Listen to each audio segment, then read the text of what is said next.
Corona virus से पूरी दुनिया जंग लड़ रही है। हर देश किसी न किसी तरीके से कोरोना से निपटने में लगा हुआ है। लेकिन यहाँ एक बात गौर करने वाली है। दरअसल कोरोना संक्रमण के आंकड़ों पर गौर करें तो जिन देशों की कमान महिलाओं के हाथ में है, वहाँ के हालात पुरुष नेतृत्व वाले देशों के मुकाबले कहीं बेहतर है। यानी कोरोना से जंग में महिला राष्ट्राध्यक्षों पुरुष राष्ट्राध्यक्षों से कहीं अधिक काबिल साबित हो रही हैं। न्यूजीलैंड प्रधानमंत्री जेसिंडा आर्डन। सबसे पहले बात न्यूजीलैंड की।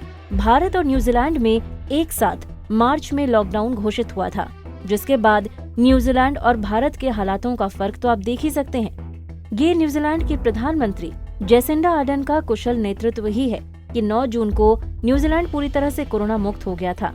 हालांकि एक हफ्ते बाद वहां कोरोना के 2 और मामले सामने आए थे, लेकिन वो दोनों व्यक्ति ब्रिटेन से न्यूजीलैंड पहुंचे थे और आज न्यूजीलैंड महज 21 मामलों के साथ वर्ल्ड कोरोना मीटर में 132वें स्थान पर है, जबकि भारत तीसरे स्थान पर। ताइवान राष्ट्रपति साई इंग-वेन। चीन से बिल्कुल सटे होने के बावजूद आज कोरोना संक्रमण से लड़ाई में ताइवान एक बड़े उदाहरण के तौर पर सामने आया है और इसका पूरा श्रेय ताइवान के राष्ट्रपति साई इंग-वेन को जाता है। जब वुहान से कोरोना का संक्रमण फैलना शुरू ही हुआ था, तभी ताइवान ने चीन से आने वाले लोगों की मेडिकल जांच शुरू कर दी। इतना ही नहीं, ताइवान ने चीन से पहले WHO को सूचित किया, लेकिन इस पर ध्यान नहीं दिया गया। राष्ट्रपति साई इंग-वेन की सूझबूझ के कारण ही आज ताइवान ने अपनी स्थिति को बेहतर करते हुए दूसरे बड़े देशों को मदद पहुंचा रहा है। Germany chancellor Angela Merkel. Germany में कोरोना के मामले शुरुआती समय में काफी तेजी के साथ फैलते हुए दिखाई दिए थे, लेकिन इसके बाद चांसलर एंजेला मर्केल ने सख्ती के साथ कुछ कदम उठाए। परिणाम ये रहा कि आज जर्मनी में कोरोना को लेकर सामान्य हालात नजर आ रहे हैं।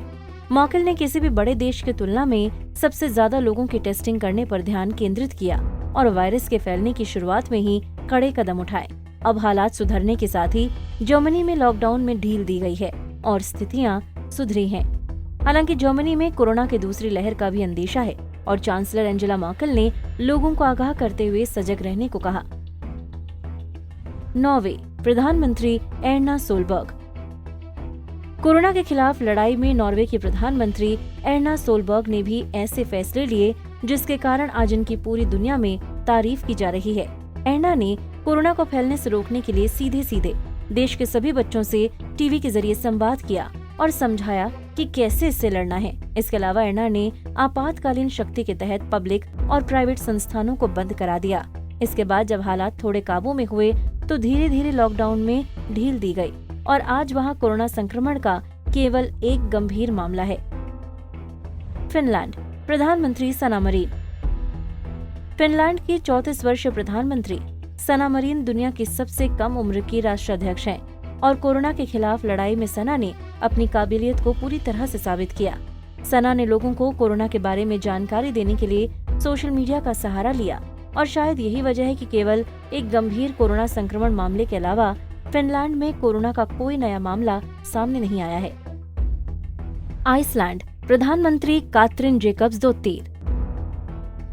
कोरोना के खिलाफ लड़ाई में आइसलैंड की प्रधानमंत्री कात्रिन जेकब्सडोत्तिर की भूमिका बेहद सराहनीय है। जनवरी के महीने में जब अमेरिका, ब्रिटेन और भारत जैसे बड़े देश कोरोना की गंभीरता को समझना शुरू ही किया था, तब आइसलैंड ने बाहर से आने वाले लोगों की हॉस्पिटल्स में टेस्टिंग शुरू कर दी थी, जबकि उनका पहला केस 28 फरवरी को आया था। इतना ही नहीं, प्रधानमंत्री कात्रिन ने देश के सभी नागरिकों के लिए कोरोना टेस्टिंग मुफ्त और जरूरी कर दिया, जिसके कारण वहां कोरोना मरीजों की संख्या काफी कम देखने को मिली और इस महामारी पर काबू पाने में कामयाबी हासिल हुई। डेनमार्क प्रधानमंत्री मेटे फ्रेडरिक्सन। डेनमार्क के प्रधानमंत्री मेटे फ्रेडरिक्सन ने कोरोना वायरस के संक्रमण से लड़ने के लिए लॉकडाउन का सख्ती से अनुपालन सुनिश्चित किया। इसके अलावा लोगों को मुसीबत से बाहर निकालने के लिए काफी पहले ही आर्थिक पैकेज की घोषणा कर दी। सरकार ने मार्च में ही लॉकडाउन की शुरुआत की थी। हालांकि अब जब स्थितियां बेहतर हो रही हैं, तो सरकार धीरे धीरे लॉकडाउन को खोलने की भी तैयारी कर रही है। हालांकि ये साफ कर दिया गया है कि यदि मामले बढ़ते हैं तो ढील को वापस लिया जाएगा। हमसे जुड़े रहने के लिए हमारे YouTube चैनल को सब्सक्राइब करें और नई वीडियो की नोटिफिकेशन के लिए बेल आइकॉन को दबाएं। अगर आप ये वीडियो Facebook पर देख रहे हैं तो लाइक जरूर करें और ज्यादा से ज्यादा शेयर करें। धन्यवाद।